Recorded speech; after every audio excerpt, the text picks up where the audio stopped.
తెస్సలోనికలకు రాసినటువంటి మొదటి పత్రిక 5వ అధ్యాయము 14వ వచనాన్ని మరలా చదువుకుందాం. దేవుని పిల్లలారా, సహోదరులారా, మేము మీకు బోధించినది ఏమనగా, అక్రమముగా నడుచుకున్న వారికి బుద్ధి చెప్పుడి, ధైర్యము చెడిన వారిని ధైర్యపరచుడి, బలహీనులకు ఊతనీయుడి. ప్రార్థన అండి. సకల ఆశీర్వాదములకు కారణభూతుడా, జీవము గల తండ్రి, మీ ప్రశస్తమైన, శ్రేష్టమైన, విలువైన, ఘనమైన నామాన్ని బట్టి మీకు స్తోత్రాలు. గడిచిన 3 దినాలు అపారమైన కృపనిచ్చావు. 4వ దినంలో మేము ప్రవేశించాం.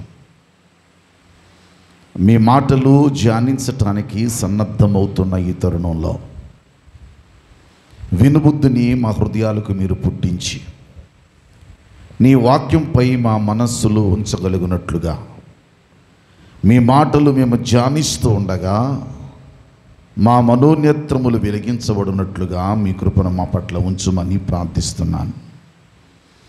నమ్మకమైన దేవుడవు, సహాయం చేసే దేవుడవు నాయనా. నిన్ను ఆశ్రయించిన వారిని నీవు అన్నడు విడిచిపెట్టే దేవుడవు కావు. ఎందుకొరకు ఈ కూడికలు మేము ఆరంభించి ఉన్నామో, మా మనస్సులు ఎరిగిన వాడవు, ఆలోచనలు ఎరిగిన వాడవు, తలంపులు ఎరిగిన వాడవు.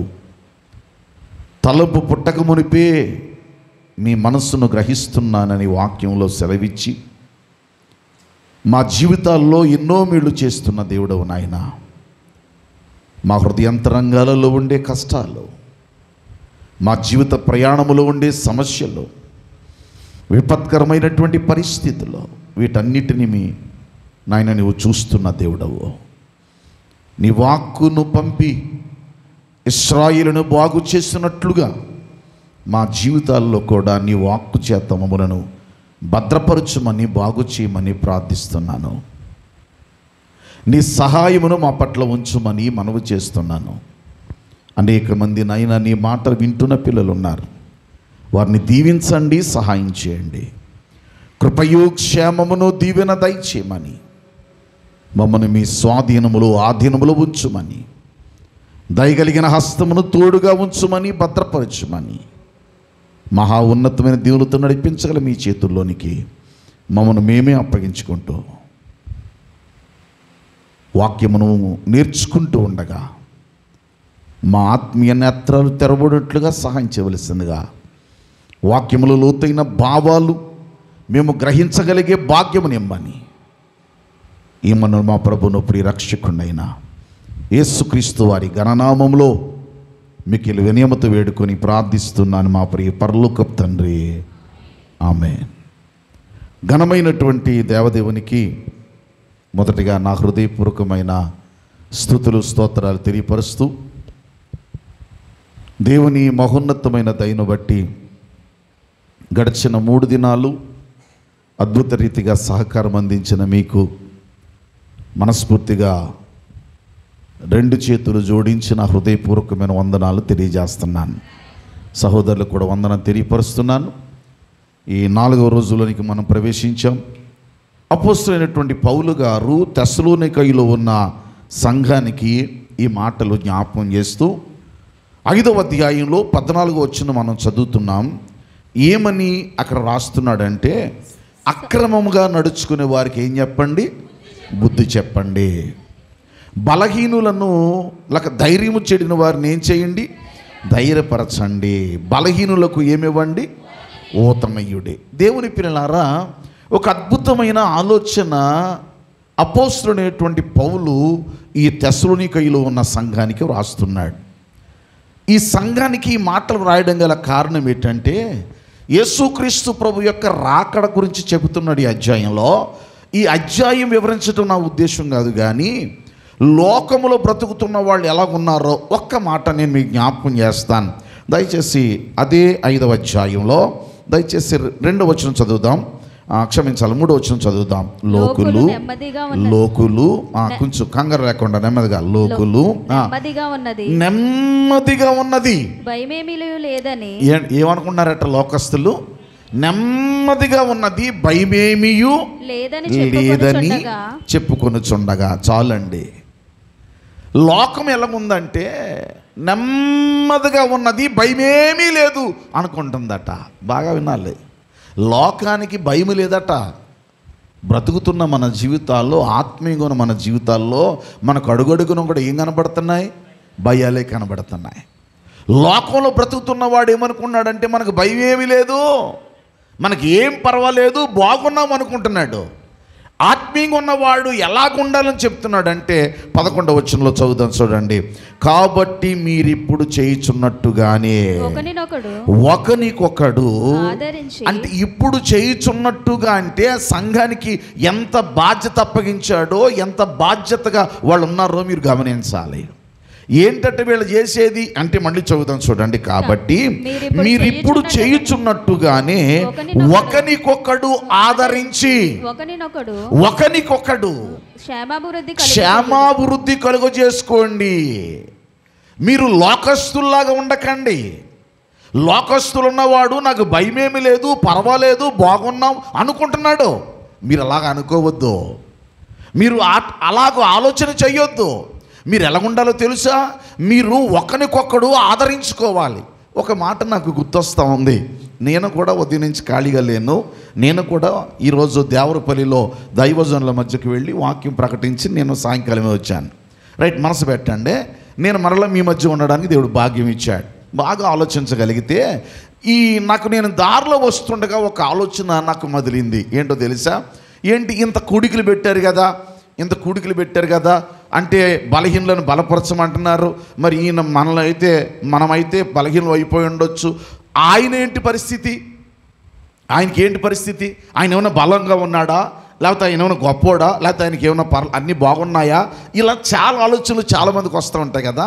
పౌలు గారు ఎంత బలవంతుడండి, పౌలు గారు ఎంత భక్తి గలవాడండి, పౌలు గారు ఎంత శక్తిమంతుడండి.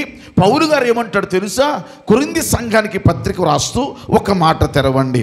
2వ పత్రిక, అపోస్తలుడైన పౌలు కొరింథీలకు రాసినటువంటి 2వ పత్రికలో ఒక చక్కని మాట జ్ఞాపకం చేస్తున్నాడు. 13వ అధ్యాయంలో అపోస్తలుడైన పౌలు కొరింథీ సంఘానికి రాస్తూ ఇలాగో మాట్లాడుతున్నాడు. 9వ వచనంలో, మేము బలహీనులమై ఉన్నను. అమ్మా వినాలి, సంఘానికి ఏం చెప్తున్నాడు చూడండి ఒకసారి. అందరి మాటలు చెప్పండి. మేము కొంచెం గట్టిగా, మేము బలహీనులమై ఉన్నను అంటే పౌలు గారు ఎలాగున్నానని చెప్తున్నాడు?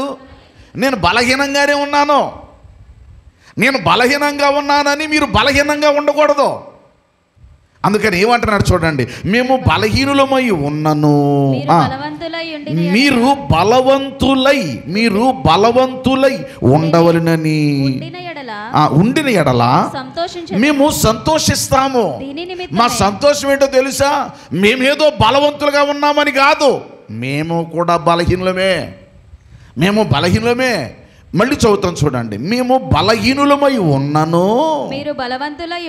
మాట పట్టుకోండి, మాట జాగ్రత్తగా పట్టుకోండి. మేము బలహీనులమై ఉన్నను, మీరు బలవంతులై ఉండిన ఎడల. అంటే ఎదుటివాడు ఎలా ఉండాలని కోరుకుంటున్నాడు? బలంగా ఉండాలి, బలవంతులుగా ఉండాలి. ఈరోజు మన ఆత్మీయ జీవితాలలో బలహీనతలు చోటు చేసుకుంటున్నాయి. మన ఆత్మీయ జీవితాలలో, మన కుటుంబాలలో సుఖాలు కనిపించటం లేదు. అయితే ఏం చేయాలి? మనం ఒకరిని ఒకరు బలపరుచుకోవాలా? ఒకరికొరకు ఒకరు ప్రార్థన చెప్పండి చెయ్యాలి. ఒకరికొకరు తోడ్పాటుగా నిలబడాలి. అందుకే మనం 3 దినాల నుంచి వింటున్న పాఠం ఏంటో తెలుసా? అందరు గట్టి చెప్పండి, బలహీనులకు ఓతనీయుడి. అంటే అర్థం ఏంటి? సంరక్షించండి, వారిని ఆదరించండి, వారిని చేర్చుకోండి, వారిని బలపరచండి, వారికి తోడుగా నిలబడండి. బలహీనులైన వాడు ఉంటాడుగా, బలహీనుడైన వాని కొరకు నీవు కూడా నీ బలహీనతను గుర్తు చేసుకోవద్దు. నీవు ఒకరికొకరు ఏం చేయాలంటే ఆదరించుకోవాలి. మళ్ళా మాటలు చదువుదాం చూడండి ఒకసారి. 11వ వచనం, తెస్సలోనికీయులకు రాసిన మొదటి పత్రిక 5వ అధ్యాయం 11వ వచనం. కాబట్టి మీరు ఇప్పుడు చేయుచున్నట్టుగానే ఒకనికొకడు ఏం చేయమన్నాడు? ఆదరించి ఒకనికొకడు. అంటే నేనేదో బాగున్నానని కాదు, లేకపోతే మీరేదో బాగున్నారని కాదు. మనము ఒకరికొకరు ఏకీభవించడం వలన బలము చేకూర్చబడుతుందట. బలము చేకూర్చబడుతుందట. కొంచెం మనసు పెట్టాలి. అంటే నేను చేసే ప్రార్థన నీకు, నువ్వు చేసే ప్రార్థన నాకు, మన ఇద్దరి ప్రార్థన బలాన్ని చేకూరుస్తుందట. చాలాసార్లు ఒక వచనం పెళ్ళిళ్ళలో చదువుతూ ఉంటారు. ఏదో వచనం? ప్రసంగి గ్రంథంలో ఉన్న మాట. ఒకసారి పరిశుద్ధ గ్రంథాన్ని తెరిచి ప్రసంగి గ్రంథాన్ని చూడండి. ప్రసంగి గ్రంథము 4వ అధ్యాయం. ప్రసంగి గ్రంథము 4వ అధ్యాయంలో 9వ వచనం చదువుదాం. ప్రసంగి గ్రంథము 4వ అధ్యాయము 9వ వచనం. ఇద్దరి కష్టము చేత ఉభయులకు. ఇది సర్వసాధారణంగా ఎప్పుడు చదువుతారంటే పెళ్ళిళ్ళు చదువుతారు. ఆ కిందే ఉంటుందంటే 3 పేటల తాడు త్వరగా తెగిపోదు అనే మాటను బట్టి మామూలుగా చదివేస్తూ ఉంటారు. కానీ ఇక్కడ చాలా అద్భుతమైన మాట చెప్పారు చూడండి. ఇద్దరి కష్టముల చేత ఉభయులకు మంచి ఫలము కలుగును. ఇద్దరు కష్టము చేత అంటే ఏంటి? ఆ కష్టం కింద వచ్చి చెప్తున్నాడు చూడండి. ఒంటివాడై ఉండుట కంటే ఇద్దరు కూడి ఉండుట. అంటే ఇద్దరు కలిసి కూడుకోవడం అంటే తప్పుడు భావం కాదు.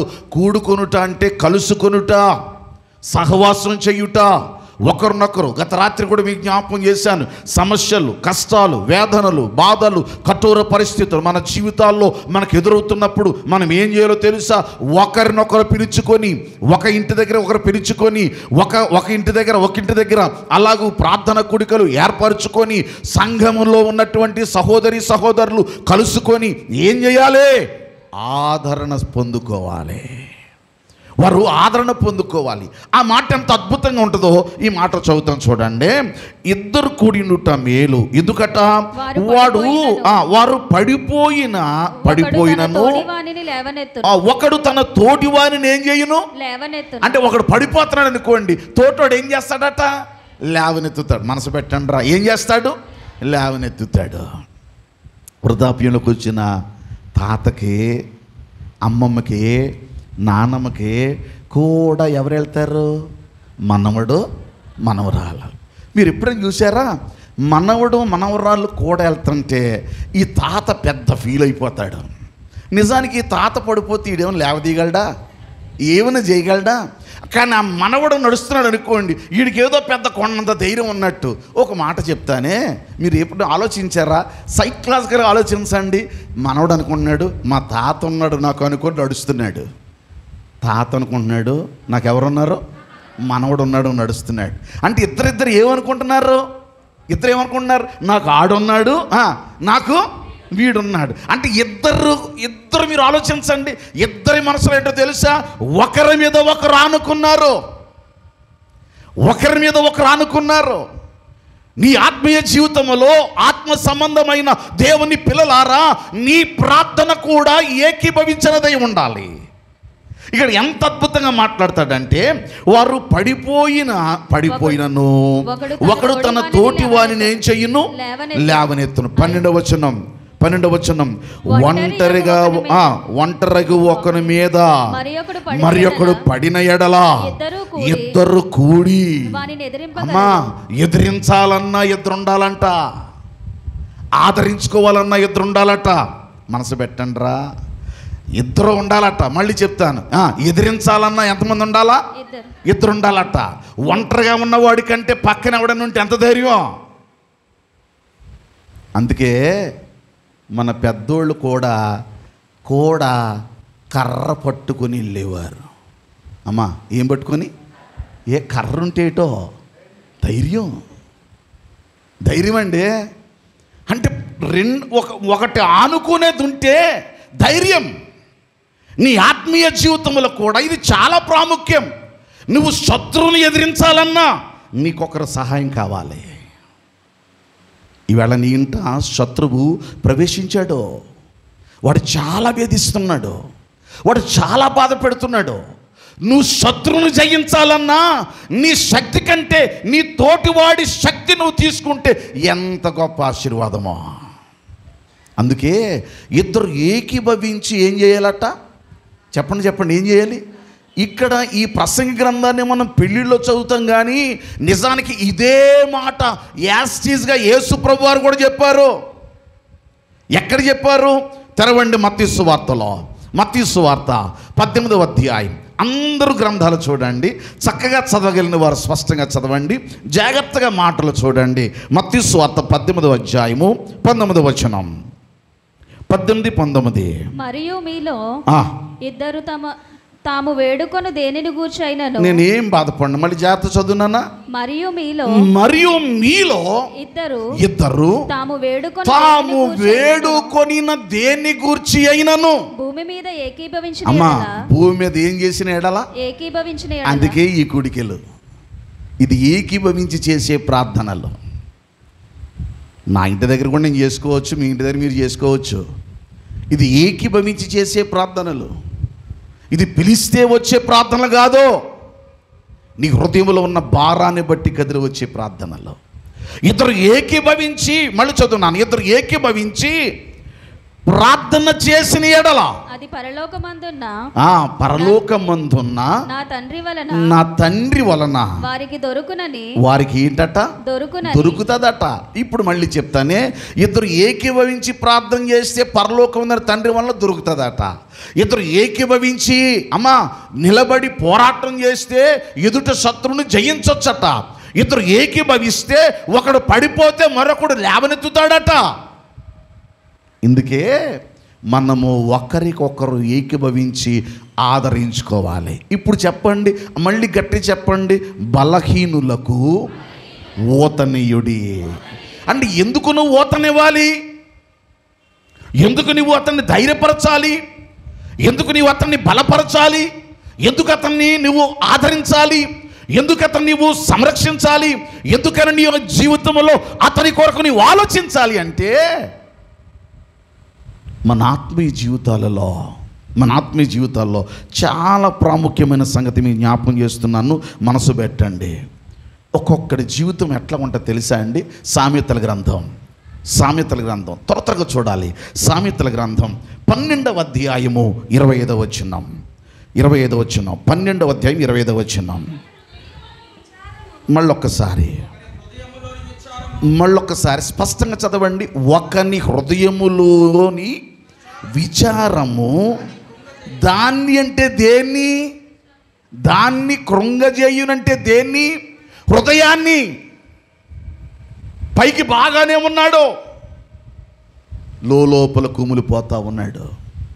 పైకి నవ్వినట్టుగా కనబడతాడు, పైకి చక్కగా ఉన్నట్టే కనబడుతున్నాడు. అమ్మా సోదరులారా, ఇక్కడ కూర్చున్న మీ హృదయాల్లో కూడా అంతరంగంలో చెప్పలేని వేదన ఉంది, చెప్పలేని బాధలు కూడా ఉన్నాయి. అందుకే నాకు ఎప్పుడైనా కష్టం వచ్చినప్పుడు నా ప్రయాణంలో, కారులో ప్రయాణం చేస్తూ 2 మాటలు జ్ఞాపకం చేసుకుంటాను. వెక్కి వెక్కి ఏడుపొచ్చినా, వెక్కిరింతల పాలైనా. వెక్కి వెక్కి ఏడుపొచ్చినా, వెక్కిరింతల పాలైనా. వెక్కి వెక్కి అంటే పట్టలేవు, ఆపుకోలేవు. మరొక చరణం ఏంటో తెలుసా? అమ్మ నాన్న దూరమైనా, ఆప్తులంతా వెలివేసిన. ఆప్తులు నీకు దూరం అయిపోయి నేను ప్రక్కన పెట్టేసిన, అమ్మా నాన్న లేకపోయినా, వెక్కి వెక్కి ఏడుపులు వస్తున్నా, నీ హృదయంలో విచారం ఉంటుందే. మళ్ళీ చదవండి అదే మాట, సామెతల గ్రంథం 12వ అధ్యాయం. ఒకని హృదయములోని విచారం, దాన్ని అంటే దేన్ని? హృదయాన్ని కృంగజేస్తదే. హృదయములో తీరని బాధగా, హృదయములో తీరని వేదనగా, హృదయమంతా లోపల కుమిలిపోతూ ఉంటాడు. వేదన చెప్పుకోలేడు, బాధ చెప్పుకోలేడు. మరొక్కసారి చెప్పమంటారు ఈ మాటలో, మన కుటుంబాల్లో ఉన్న పరిస్థితులు కూడా ఇదేనండి. ఇదే. ఒక స్నేహితుడి దగ్గర, పేరు చెప్పలేను కానీ, చాలా మౌనంగా ఉన్నాడు. నవ్వుతున్నాడు, మాట్లాడుతున్నాడు, అంతా ఉంది కానీ ఏదో ఆలోచిస్తున్నాడు. సరే కాసేపు ఉన్న తర్వాత భుజమే చెయ్యేసి ఇలాగా జస్ట్ ఇలా మాట్లాడితే, ఏంటి అలాగున్నావేంటి, అలాగున్నావేంటి, ఏం లేదే గారు, ఏం లేదే గారు, అలాగున్నావేంటి అంటే కొద్దిసేపటికి కళ్ళం నీళ్ళు ఆగడం లేదు. దాదాపు 2 గంటల సేపు ప్రయాణం చేశాడు. నవ్వుతున్నట్టే ఉన్నాడు, అంత బాగున్నాడు. ఏంటనంటే తన కుటుంబ పరిస్థితి చెప్పుకొని ఏడుస్తున్నాడు. తన భార్య గురించి చెప్పి ఏడుస్తున్నాడు. తన బిడ్డల కొరకు చెప్పి ఏడుస్తున్నాడు. అంటే లోపల ఏముంది? భయంకరమైన విచారం ఉంది. ఆ సమయంలో అక్కడ అతను ఆ పక్షము నిలబడి ఏంటి అని ఒక్కసారి భుజం మీద ఆ చెయ్యేసేసరికి అతడు పట్టలేకపోతున్నాడు. ఆ దుఃఖం చెప్పుకోవడానికి ఎంత వెక్కి ఏడ్చి వేదనతో చెప్పేశాడో. చెప్పి మళ్ళీ అంటున్నాడు, దగ్గర మళ్ళీ ఎవరి దగ్గర అనకండి, నాకు ఎందుకో చెప్పాలనిపించేసిందండి. మీరు అలా అడిగేసి ఇక నేను ఆగలేకపోయానండి, నా కోసం ప్రార్థన చేయండి అంటే. ఇప్పుడు ఏం కావాలి? ఇప్పుడు అతనికి ఏం కావాలి? అతనికి ఆదరణ, సహాయం కావాలి. తన కుటుంబాన్ని ఆదరించేవారు కావాలి, తన కుటుంబాన్ని ప్రేమించేవారు కావాలి. అందుకే పౌలు గారు చెబుతాడు తెస్సలోనికైల సంఘానికి, నిజానికి ఆ సందర్భం వేరు, ఈరోజు మనం తీసుకున్న సందర్భం వేరు. అక్కడ ఆ సందర్భంలో ఎందుకు బలహీనులు అంటున్నాడంటే, యేసు ప్రభు రాకడ గురించి జనాలకి అనేక రకాల అభిప్రాయాలు ఉన్నాయి.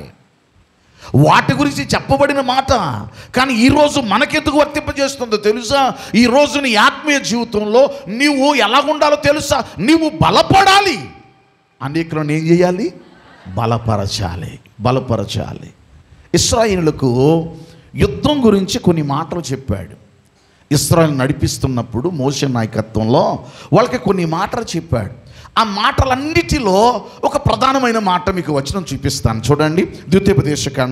ద్వితీయోపదేశకాండం ఒక్కసారి తెరిచి 20వ అధ్యాయం తెరుద్దాం.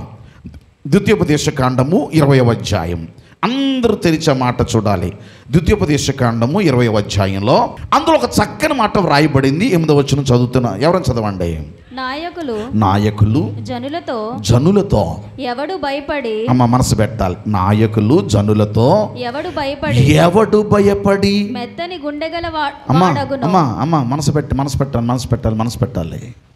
నాయకులు జనులతో అంటే యుద్ధానికి ఎలాగెళ్ళాలో, ఏ వ్యక్తి ఎలా నడవాలో అని చెబుతున్న మాటల్లో నాయకులు జనులతో వినాలి. నాయకులు ఎవరితోటి? జనులతో. ఏమని చెప్తున్నారట? ఎవడు భయపడి మెత్తని గుండె గలవాడగునో. ఏమండి, ఎవడు భయపడి ఏ గుండె అయిపోయిందట? మెత్తని గుండె గలవాడగునో. వాడు తాను అధైర్యపడిన రీతిగా. అంటే మెత్తని గుండె కలిగిన వాడు ఏమైపోతాడు? అధైర్యపడిపోతాడు, గలిబలైపోతాడు, చెదిరిపోతాడు. మనసు పెట్టండి. చాలామంది ఆత్మహత్యలు తీసుకుంటారు తెలుసా? చాలామంది జీవితంలో విరక్తి కిందకి వెళ్ళిపోతారు తెలుసా? వాళ్ళకి ఆదరించేవారు లేరన్నమాట, వాళ్ళను ప్రేమించేవారు లేరన్నమాట. వాళ్లకు కొన్నిసార్లు వాళ్ళు చేసినవి వాళ్ళను వెంటాడుతున్నాయన్నమాట. మనసుకు శాంతి లేదు. క్షమించండి, మనసు పెట్టండి. అందుకంటాడు మెత్తని గుండె గలవాడు భయపడి, మెత్తని గుండె గలవాడెవడో వాడు తాను అధైర్యపడిన రీతిగా తన సహోదరుల గుండెలను ఏం చేయకూడదు. అదే, ఎవడైనా అధైర్యపడిపోయాడు అనుకోండి, మన మాటలు ఎలా ఉండాలా? ధైర్యాన్ని ఇచ్చే మాటలై ఉండాలా. కానీ మనం ఏం చేస్తాం? అధైర్యంతో కూడిన మాటలే, బలహీనమైన వ్యక్తి దగ్గరికి వెళ్ళావనుకోండి, అలాగున్నామే, గుండెలో దడ వస్తుంది. మన సుబ్బమ్మకి అలాగే వచ్చిందంట, నిన్న వెళ్ళింది, మొన్న వచ్చి బాగాలేదంట, నిన్న వెళ్ళింది, ఇవాళ పొద్దున పోయిందంట. ఎంత ధైర్యంగా ఉంటాయి మన మాటలండి. ఈవిడ పాపం ఇంకా 4 రోజులు బతుకుతుంది అనుకుంటుంది, ముందే పంపేస్తాం మనం హాస్పిటల్కి. మీరు ఎవరు పెట్టారో నాకు తెలియదు కానీ ఇన్ని పళ్ళు కొనుక్కొని, అమ్మా ఎన్ని పళ్ళు, రోడ్డు మీద ఉన్న పళ్ళన్నీ కొనుక్కొని అక్కడికి వెళ్ళి నీ ముఖం కేజీ ఆనందం తాగినట్టు పెట్టి ఆడి దగ్గరికి వెళ్ళగానే పోయావా అన్నావు అనుకోండి, పోడో. ఏమండి, అధైర్యముతో కూడిన మాటలు కాదు, మన మాటలు ఎలా ఉండాలో తెలుసా? స్ఫూర్తిని రగిలించేవై ఉండాలా, స్ఫూర్తికరమైనవై ఉండాలా. మన మాటలు ధైర్యాన్ని ఇచ్చేవై ఉండాలా, మన ప్రార్థన ధైర్యాన్ని ఇచ్చేదై ఉండాలా, మన మాట ఆ కుటుంబానికి ఓదార్పు ధైర్యమనిచ్చేదై ఉండాలా. అందుకే పౌలు గారు ఆ తెస్సలోనికయలో ఉన్న సంఘానికి ఒక అద్భుతమైన మాట వ్రాసి అంటాడు. 4వ అధ్యాయంలో చూడండి, తెస్సలోనికలకు రాసిన మొదటి పత్రికలో 4వ అధ్యాయంలో ఏమంటాడు చూడండి. ఆఖరి వచనం 18వ వచనం, 4వ అధ్యాయం 18వ వచనం.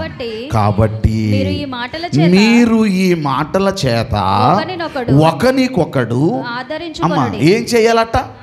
ఆదరించుకునుడి. ఒకనికొకడు ఏం చేయాలి అంటే ఒకరికి ఒకరి మధ్య ఏముండాలి?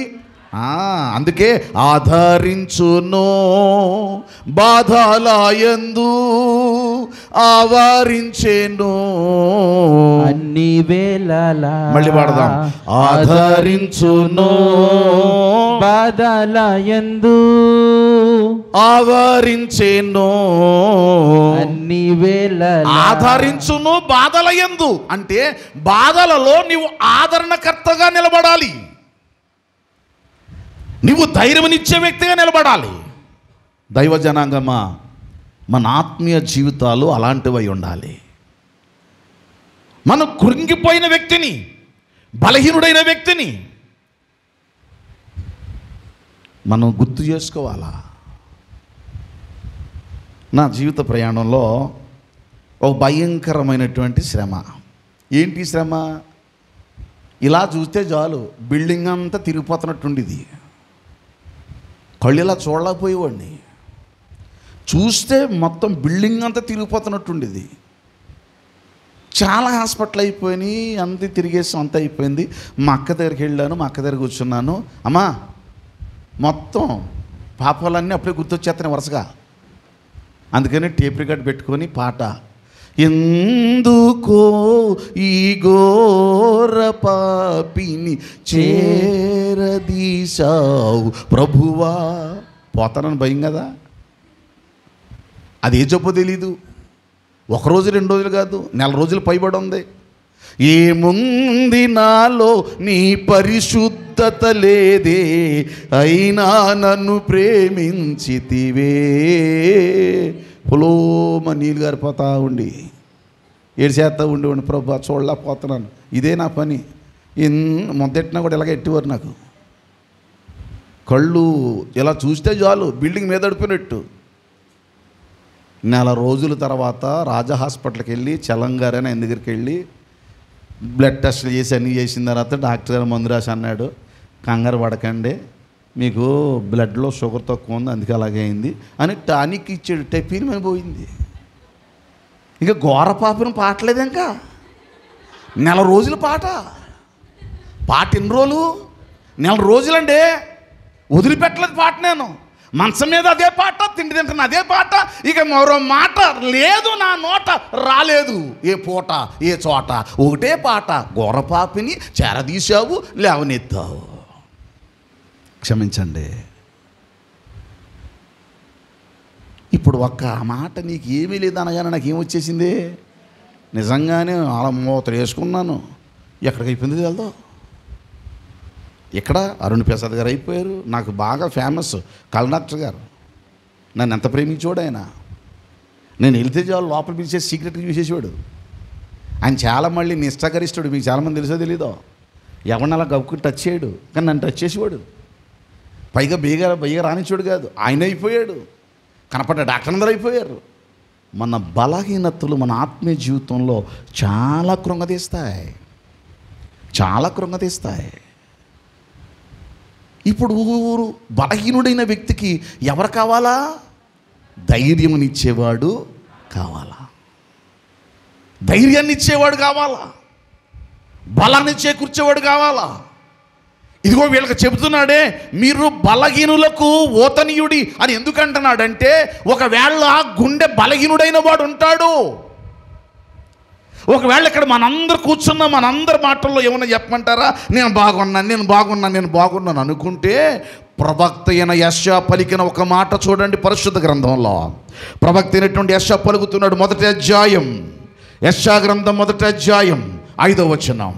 యెషయా గ్రంథము మొదటి అధ్యాయం 5వ వచనంలో, తిరుగుబాటు చేయుచు, నిత్యము తిరుగుబాటు చేయుచు, మీరేలా ఇంకను కొట్టబడుదురు, ప్రతివాడు నడినెత్తిని వ్యాధి కలిగి ఉన్నాడు.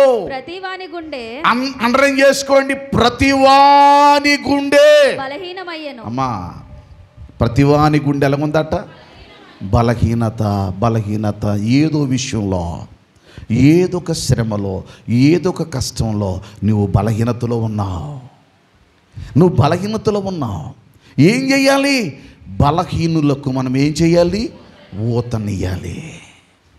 గుండె బలహీనమైపోయింది, బలహీనపరచబడే సందర్భాలు మనకు వచ్చాయి.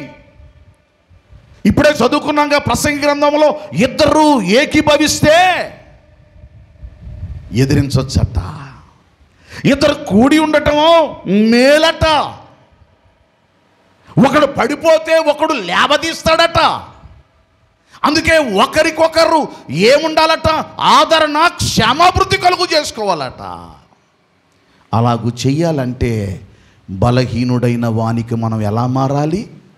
ఊతనిచ్చేవాడిగా మారాలి. ఊతనిచ్చేవాడుగా, బలహీనులైన వారి కొరకు మనము ప్రార్థించే వారంగా ఉండాలి. మీరెంతమంది మందిరంలో ప్రార్థన చేస్తున్నారో నాకు తెలియదు. ఈ ప్రార్థన అయిపోయిన తర్వాత మళ్ళీ ఇంటికి వెళ్ళిన తర్వాత ఎంతమంది ప్రార్థనలో ఉంటారో కూడా నాకు తెలియదు. నేను మీకు 3 రోజుల నుంచి ఒక మాట చెప్తున్నాను.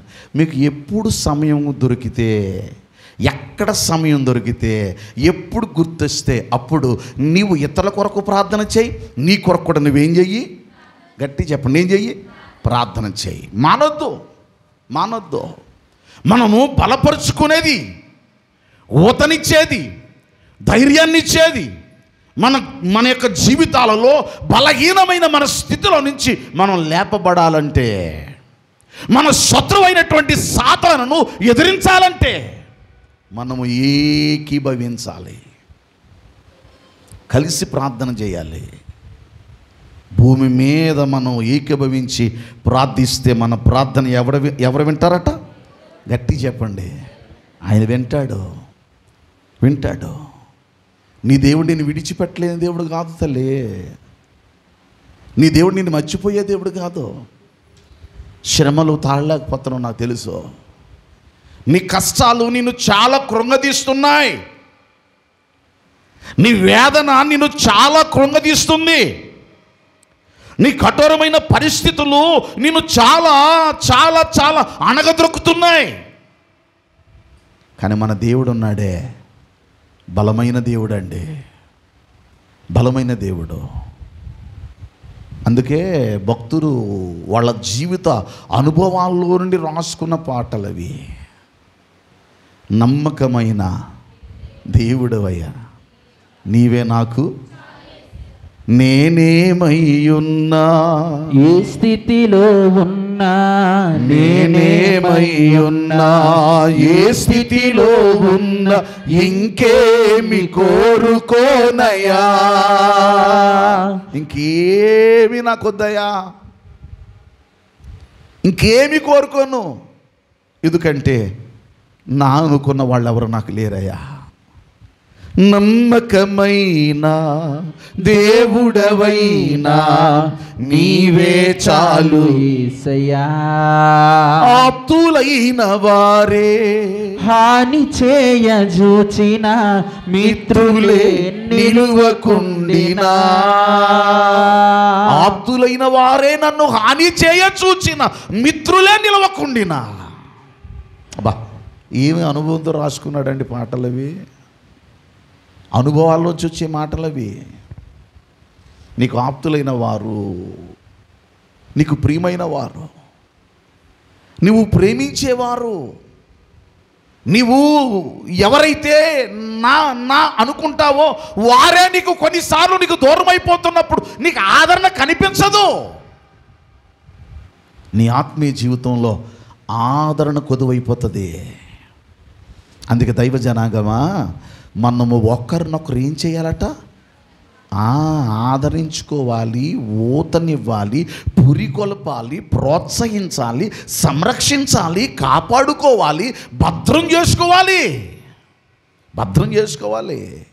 మన కుటుంబాల వైపు జాగ్రత్త కలిగి ఉండాలి. ఒకసారి పాత నిబంధన పాఠ్యపుస్తకంలో మనకు తెలిసిన సుపరిచితమైనటువంటి వచనం, మనందరి బాగా తెలుసు చరిత్ర. ఏంట చరిత్ర? ఇశ్రాయేలు కనాను దేశం వెళ్ళాలి.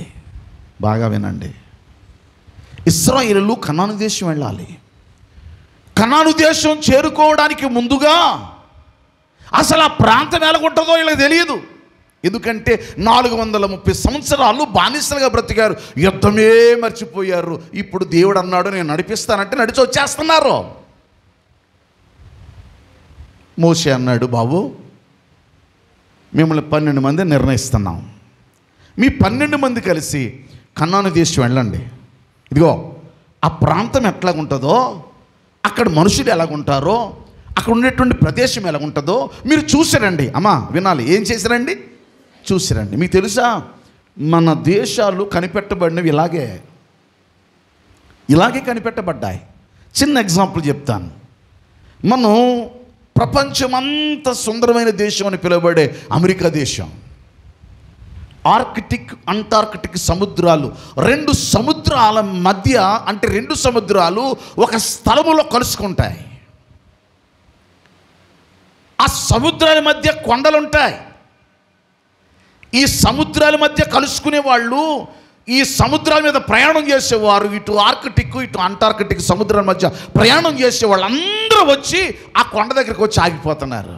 ఎందుకంటే ఆ కొండ దగ్గర నుంచి 2 సముద్రాలు కలిసిపోయినాయి. అవి ఎలా ఉంటుందంటే ఇక ఎదరికి వెళితే ఏమీ లేదన్నట్టుగా ఉంటుంది, పైగా ఏముంటుందో ఎవరికి తెలియదు. అందుకని చాలామంది ఒకవేళ పొరపాటున ఏమైనా ప్రయత్నం చేస్తారేమో అని చెప్పి కొందరు ఏం చేశారంటే, ఒక అతను వచ్చి ఆ కొండపైన ఒక బోర్డు పెట్టాడు. ఏం పెట్టాడు తెలుసా? నో మోర్ బియాండ్, ఇంకా ముందుకేం వెళ్ళకండి, ఏమీ లేదు. ఒక ఆయన వచ్చాడు, అక్కడ వరకు వచ్చాడు. అతను ఏమనుకున్నాడంటే, అసలు నో మోర్ బియాండ్ అని పెట్టారు, మంచిదే. భూమి ఎలా ఉంటుంది? గుండ్రంగా ఉంటుంది కదా. ఒకవేళ ఆ భూమి గుండ్రంగా ఉంటుంది కాబట్టి నేను ముందుకెళ్ళి చూస్తే ముందేముంటుందో చూసి రావచ్చు. ఏముందో తెలియాలంటే పెద్ద ప్రమాదం ఏముంది, మనం ఓడలోనే ప్రయాణం చేస్తున్నాం కాబట్టి ముందుకు వెళదామని చెప్పి ఒక ఆయన ముందుకెళ్ళాడు. వెళ్ళి కొన్ని కిలోమీటర్లు ప్రయాణం చేసేసరికి ఒక అద్భుతమైన దేశం కనబడుతుంది.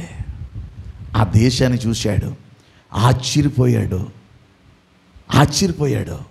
అయ్య బాబోయ్, ఏంటి ఇంతవరకు అక్కడ నో మోర్ బియాండ్ అని రాశారు, ఏమీ లేదని రాశారు. ఇక్కడ ఇంత అద్భుతమైన దేశం ఉందా, ఇంత సుందరమైన దేశం ఉందా అని వెళ్ళిన వాడు తిరిగి వచ్చి ఆ కొండ దగ్గరికి మళ్ళా వచ్చి పైకెక్కి ఆ నో మోర్ బియాండ్ అనే దగ్గర నో అని కొట్టేశాడు. అంటే అర్థం ఏంటి? మోర్ బియాండ్ అంటే అర్థం ఏంటి? ఇంకా చాలా ఉంది ఇక్కడే. ఇప్పుడు తెలిసింది. ఇల్లు చూస్తేనే కదా. దేవుడు అంటాడు, పాలు తేలు ప్రపంచ దేశం, సుందరమైన దేశం, బాగుంటుంది, మీరు వెళ్ళండి అంటున్నాడు దేవుడు. వెళ్ళే ముందు వెళ్ళాలంటే అక్కడ మనుషులు ఎలాగుంటారో, అక్కడ ప్రకృతి ఎలాగుంటుందో, అక్కడ మనం ఉండగలమో లేదో, ఫలాలు ఎలాగుంటాయో మనకు తెలియదు. కాబట్టి అందరూ వెళ్ళిపోవడం ఎందుకు, ఇదిగో మీరు 12 మంది వెళ్ళండి అని 12 మందిని పంపించాడు. మీరు సంఖ్యాకాండంలో మీరు జ్ఞాపకం చేసుకుంటే 13వ అధ్యాయంలో చరిత్ర మనకు కనిపిస్తుంది. ఈ 12 మంది బయలుదేరారు. అమ్మా వినాలి, ఈ 12 మంది బయలుదేరారు, వెళ్ళారు, చూశారు, అక్కడ ఉన్నటువంటి గెలలు ద్రాక్ష గెలలు చూశారు, అంజురపు అడలు చూశారు, ప్రకృతిని చూశారు, సుందరంగా కనబడతా ఉంది, అంత బాగుంది. కానీ ప్రకృతిలో అక్కడ ప్రకృతితో పాటు మనుషుల్ని కూడా చూశారు. వాళ్ళు ఎలాగున్నారట, ఎత్తైన మనుషులుగా, వీళ్ళకంటే అసలు యూదులు ఎలాగుంటారో తెలుసా అండి? యూదులంటేనే బహు ఎత్తారు కలిగిన వాళ్ళు. ఇజ్రాయెల్ దేశం వెళితే అక్కడ మీకు యూదులు కనిపిస్తారు. వాళ్ళ డ్రెస్ అండి, వైట్ డ్రెస్ వేసుకొని పైన తెల్లటి ఇది కట్టుకొని నల్లగా ఈ క్యాప్ కింద పెట్టుకుంటారు, తాడు కింద పెట్టుకుంటారు. వాళ్ళు చూస్తే తెల్లగా ఉండి ఎత్తుగా ఉంటారు. మనమే పెద్ద ఎత్తు అనుకుంటాం, అక్కడికి వెళ్తే నాలెట్టుడు ఎలా చూడాలా, అలా ఉంటారు వాళ్ళు. కానీ అంతకంటే ఎత్తరులట వీళ్ళు, అంతకంటే బలాఢ్యులట, అంతకంటే బహు ఘోరంగా కనపడుతున్నారట. మీరు బాగా వినండి, వెళ్ళింది ఎంతమంది గట్టి చెప్పండి? 12 మంది. అందులో 10 మంది అనుకున్నారంట మన మోషే గారికి దేవుడికి బుద్ధి ఉందో లేదో, ఏంటి ఇక్కడ పంపుతున్నాడు ఏంటి, వాళ్ళు మామూలుగా ఉన్నారా, వాళ్ళ జనం ఏంటి, వాళ్ళ గొడవ ఏంటి, వాళ్ళ పరిస్థితి ఏంటి? తెరవండి సంఖ్యాకాండంలో ఏం మాట్లాడుతున్నారు చూడండి ఒకసారి. సంఖ్యాకాండము 13వ అధ్యాయంలో వాళ్ళు ఏమని మాట్లాడుతున్నారు చూడండి. 13వ అధ్యాయంలో వాళ్ళు ఏమని సంబోధిస్తున్నారో, వాళ్ళ భయము ఆందోళన ఏంటో మనం జ్ఞాపకం చేసుకుంటే 19వ అధ్యాయంలో దయచేసి 30 వచ్చిన దగ్గర నుంచి కాలేబు రైట్ 28 నుంచి చదువుదాం, లేక 27 నుంచి చదువుదాం. వారు అతనికి తెలియజేయనదేమనగా, నీవు మమ్మును పంపిన దేశమునకు వెళ్ళితిమి. అది పాలు తేనెలు ప్రవహించు దేశం. ఆ దేశం ఎలాంటి దేశం అట? పాలు తేనెలు. అరే గట్టి చెప్పండి. పాలు తేనెలు ప్రవహించే దేశమే, మాకు అర్థమైపోయింది. నెక్స్ట్ దాని పండ్లు ఇవి. అయితే ఆ దేశములో నివసించే జనులు ఉన్నారు చూడు, బలవంతులు. వాళ్ళు ఎలాంటి వాళ్ళు అట్టండి? బలవంతులు. గట్టి చెప్పండి. వాళ్ళు నువ్వు అనుకున్నంత బలహీనులు కాదు అమ్మా, మనసు పెట్టాలా. వాళ్ళు చాలా బలవంతులు, వాళ్ళు చాలా బలవంతులు. వారి పట్టణములు ప్రాకారము గలవి, అవి మిక్కిలి గొప్పవి. మరియు అక్కడ అనాకీలను చూచితిమి. ఎత్తైన మనుషులు మాకు కనిపించారయ్యా. నువ్వు అన్నట్టు పాలు తేళ్లు ప్రపంచ దేశమే. అమ్మ మనసు పెట్టండి. నువ్వు అన్నట్టు పాలు తేళ్లు ప్రపంచ దేశమే, సుందరమైన దేశమే. ద్రాక్ష గెలలు, అక్కడ అంజూరు పడలు, పాలు తేనెలు, అద్భుతమైన సుందరమైన దేశమే. కానీ అక్కడ ప్రజలతో మాత్రం మనం యుద్ధము చేయలేము. ఎందుకంటే వాళ్ళు చాలా బలాఢ్యులు. అమ్మా వింటున్నారా? వాళ్ళు ఎవరటండి? గట్టి చెప్పండి. అసలు నేను అడుగుతున్నాను, ఎర్ర సముద్రాన్ని దేవుడు ఏం చేశాడు? పాయలు చేశాడు. శత్రువులు నీళ్ళ ముందు ఏం చేశాడు? పారిపోయేటట్టు చేశాడు. ఏమండి, ఎన్ని అద్భుతాలండి, ఎన్ని మహత్కార్యాలండి, ఎన్ని శుచిక్రియలండి, ఎన్ని ఘనమైన కార్యాలు ఆ ప్రజల కొరకు దేవుడు చేశాడు. ఏనాడైనా అయ్యా ఇన్ని కార్యాలు చేశావే, నువ్వే కదా మమ్మల్ని నడిపిస్తున్నావు, నువ్వు మాకు వాగ్దానం చేసావు, మమ్మల్ని పోషిస్తున్నావు, మాతో ఉన్నావు, అయ్యో నువ్వు మమ్మల్ని నడిపిస్తున్నావు, మమ్మల్ని విడిచిపెట్టే దేవుడవు కావు అన్న మాట వీళ్ళ నోట రాలేదేంటండి? వీళ్ళు ఏం చేశారు తెలుసా? ఒక్క మాట చదువుదాం చూడండి. అక్కడ ఎన్నో వచనం? 30 వచనం. కాలేబు మోషే ఎదుట జనులను ఏం పరిచి అంటే ఏమైపోయారు? అల్లకొల్లలుగా మారిపోయారు. అయ్యి బాబోయ్, ఐగుప్తు దేశంలో తీసుకొచ్చాడు, ఏమంటుందో అక్కడ ఏదో అనుకొని వచ్చేసాం. తీరా చూస్తే అక్కడ చాలా భయంకరమైన మనుషులు ఉన్నారంట. అయ్యి బాబో, పరిస్థితులు అనుకూలం కాదంట. వీళ్ళ మనసులన్నీ కరిగిపోయాయి. మనసు పెట్టండి. వీళ్ళు కృంగిపోయారు, ఇక మనం వెళ్ళలేమనుకుంటున్నారు. మనసులన్నీ దిగజారిపోయినాయి. వాళ్ళు ఏం చేశారట, మళ్ళీ చదువుతాం. నిమ్మళపరచి మనము నిశ్చయముగా వెళ్ళు. మనసు పెట్టండి, మనము నిశ్చయముగా. మనసు పెట్టండి అమ్మ. ఎంతమంది వెళ్ళారు? అమ్మ గట్టి చెప్పి, ఎంతమంది వెళ్ళారు? 12 మంది. ఎంతమంది భయపడిపోయారు తెలుసా? 10 మంది భయపడిపోయి సమాధానం చెప్తున్నారు. 10 మంది బలహీనులైపోయారు. 12 మందిలో 2 మాత్రమే నిలబడ్డారు. వాళ్ళు ఎవరో తెలుసా? యెహోషువ, కాలేబులు. గట్టి చెప్పండి, ఎవరాళ్ళు? యెహోషువ, కాలేబులు. వీళ్ళు ఏం చేస్తున్నారు? బలహీనులైన వారికి ఊతనిస్తున్నారు. ఇదిగో ఖచ్చితంగా మనం అక్కడికి వెళతాం, మనము దానిని ఏం చేస్తాం? స్వాధీనపరుచుకుంటాం. నెక్స్ట్, దానిని జయించుటకు మనకు శక్తి చెప్పాలి. వీళ్ళేమంటున్నారు? మనకు శక్తి చాలదు అంటున్నారు. వీళ్ళేమంటున్నారు తెలుసా? ఇద్దరు, యెహోషువ, కాలేబులు, మనకు శక్తి చాలును. అందుకే నీ శక్తి చాలునయ్యా, నీ బలము చాలునయ్యా, నీ ఆత్మతోనే అండి. ఒకసారి పాడదామా? నీ శక్తి చాలునయ్యా, నీ బలము చాలునయ్యా, నీ ఆత్మతోనే నన్ను నడిపించుము యేసయ్యా. నీ శక్తి చాలునయా, నీ బలము చాలునయా, నీ ఆత్మతోనే నన్ను నడిపించుము యేసయ్యా.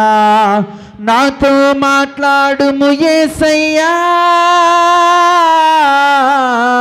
నాతో నువ్వు రావాలేసయ్యా. నువ్వు నాతో మాట్లాడు, నాతో రావాలి.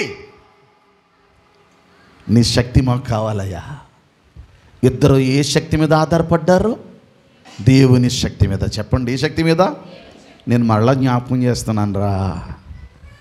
నీ కుటుంబ సమస్యలు నిన్ను కృంగదీస్తాయి. నీ వేదనకరమైన పరిస్థితుల్లో నిన్ను కృంగదీస్తాయి. నీకున్నటువంటి పరిస్థితులను కృంగదీసినప్పుడు నీ భర్తో, నీ భార్యో, నీ బిడ్డలో, నీ కూతురో, నీ అల్లుడో, లేకపోతే నీ కోడలో, లేక కుటుంబమో నిన్నే కృంగదీసే సందర్భాలు ఏర్పడతాయి.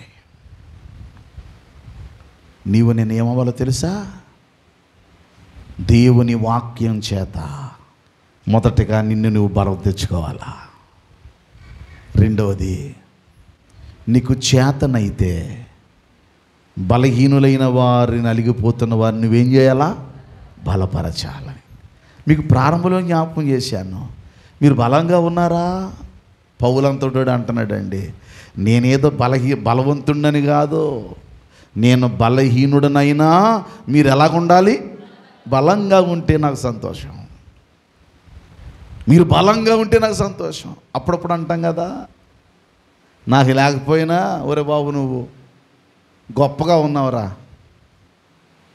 పలానోడు మావోడు అని చెప్పుకుంటాం కదా. ఒక గొప్ప ఉన్నతమైన స్థితిలో ఉన్నవాడి కోసం ఏం చెప్పుకుంటామండి? పలానా ఆయన మావోడే. ఎవరో మా అమ్మమ్మ తాత కొడుకు ఎడిదే బంధువర్గం అంట. ఇవాళ ఒక ఆయన నా నుంచి పలకరిస్తున్నాడు, సార్ మీరు నాకు తెలుసండి, సేవకుల మీటింగ్కి వెళ్ళాను, మీరు నాకు తెలుసండి. ఈ పదం మీకు ఎందుకు చెప్తున్నాను చెప్పనా? నీ ఆత్మీయ జీవితంలో నువ్వు బాగుంటే అమ్మా మరొకరిని ఉన్నతంగా నడిపించగలవు. బాగుండడం అంటే అర్థం ఏంటి? కష్టాల్లో లేవని కాదు, నీకు కష్టాలు ఉంటాయి, కానీ నువ్వు ఎలా ఉంటుంది తెలుసా?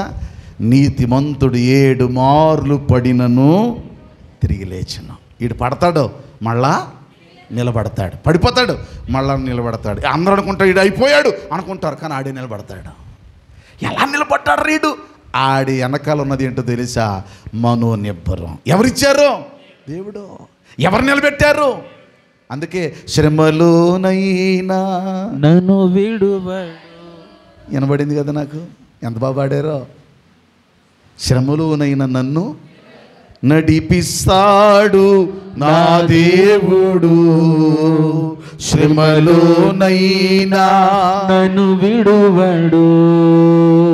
అడుగులు తడబడినా, అలసట పైబడినా, అడుగులు తడబడినా, అలసట పైబడినా, చెయ్యి పట్టి వెన్ను తట్టి చక్కటి ఆలోచన చెప్పి, అందుకే ఆదరించుకోవాలండి. సామెత ఉంది కదా, ఈవేళ పడినోడు పడినట్టే ఉండడు. లెగిస్తాడా?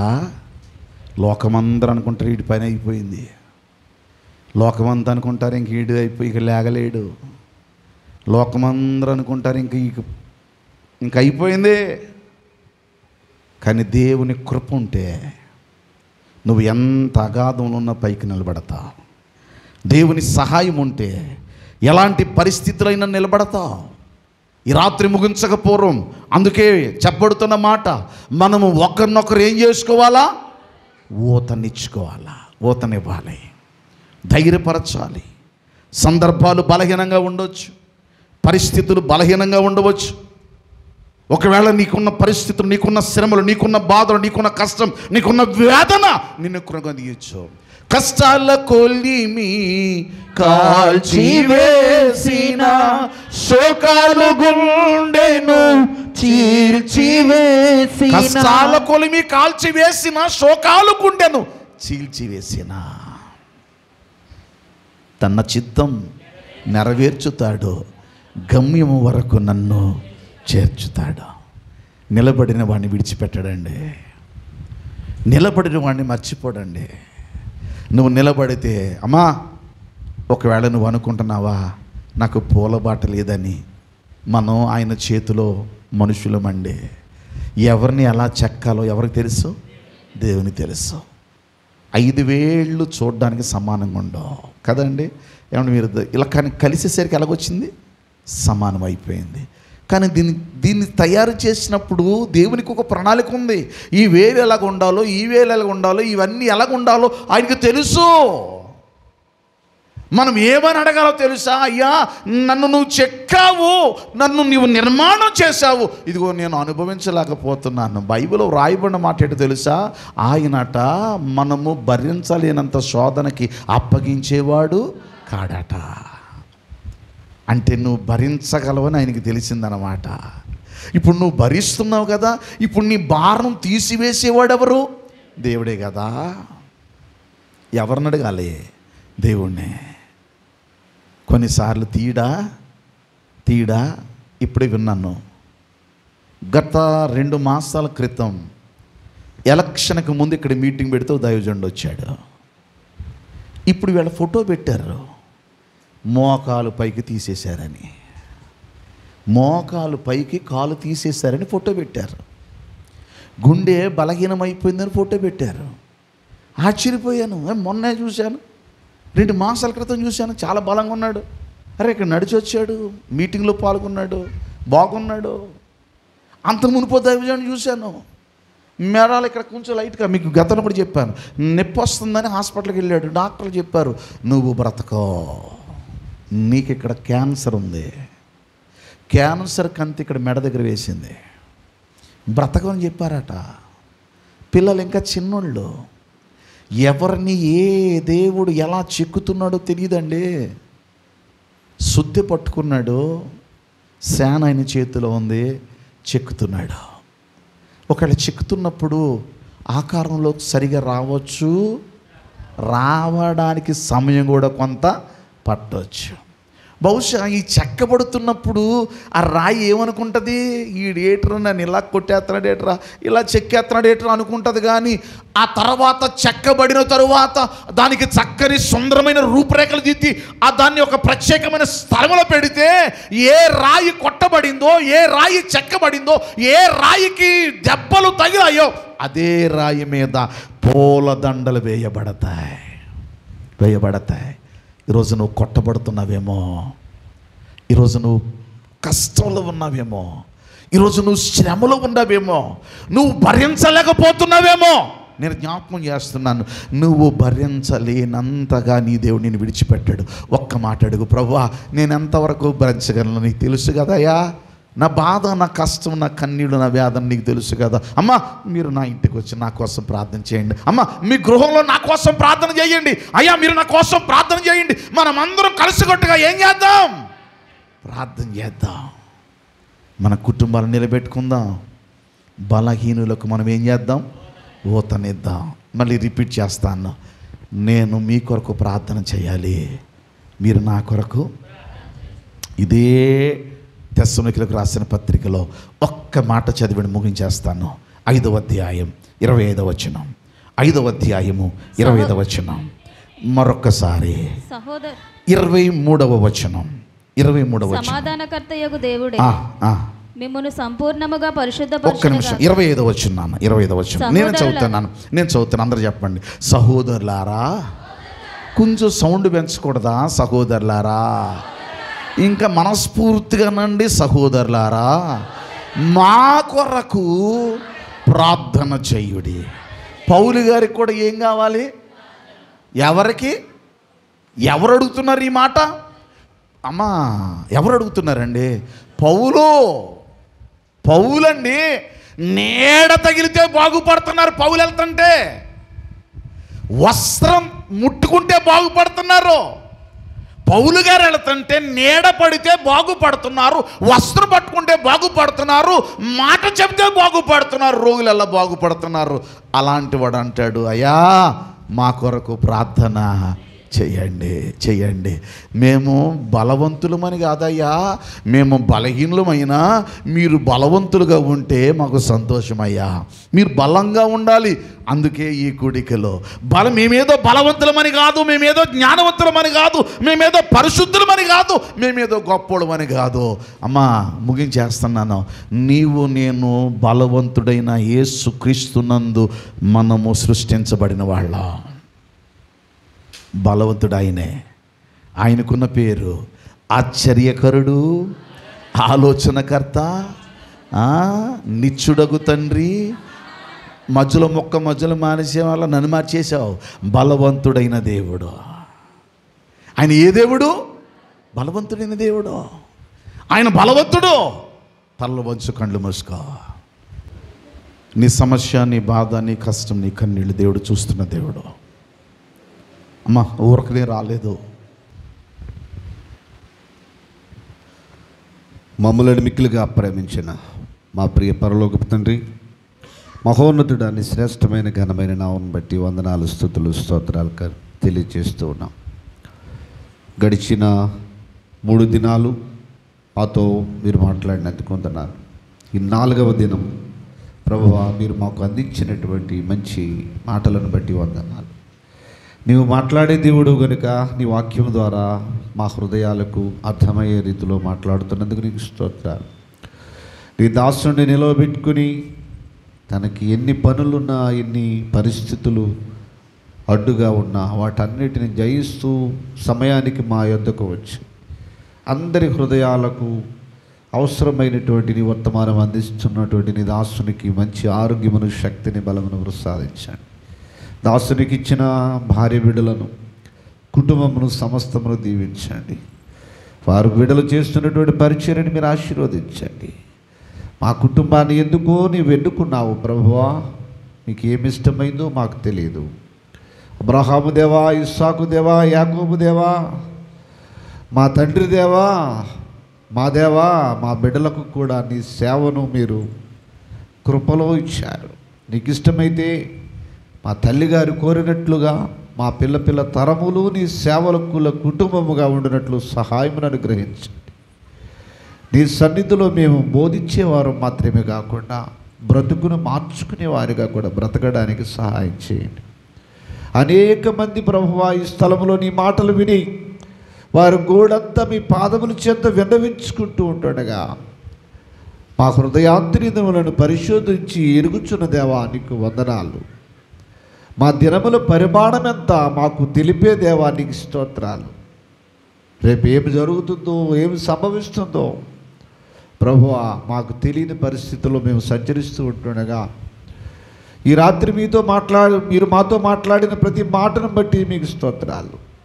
మా జీవితంలో ఏది మీకు ఆటంకముగా ఉన్నవో, ఏవి మీకు అసహ్యముగా ఉన్నవో, ఏవి మీరు మాలో నుంచి ఇష్టపడటం లేదో వాటిని మేము తొలగించుకొని మీ కొరకు జీవించే భాగ్యం దయచేయమని ప్రభువా, విన్న ప్రతి బిడ్డను పేరు పేరున ప్రత్యేకముగా మీరు ఆశీర్వదించే దేవా నీకు స్తోత్రములు.